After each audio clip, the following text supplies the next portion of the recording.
What if I told you that you could make restaurant-style chicken shawarma at home? No rotisserie, no special equipment, just a few simple ingredients and an oven.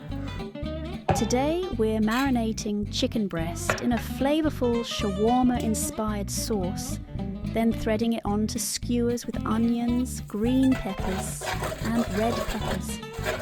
The skewers are placed directly over a bed of sliced potatoes, allowing all those delicious juices to drip down as they cook. As the chicken roasts, the potatoes slowly absorb the flavourful juices and seasonings, becoming incredibly tender and delicious. At the same time, the skewers above develop that juicy kebab-style texture and rich flavour that makes shawarma so irresistible.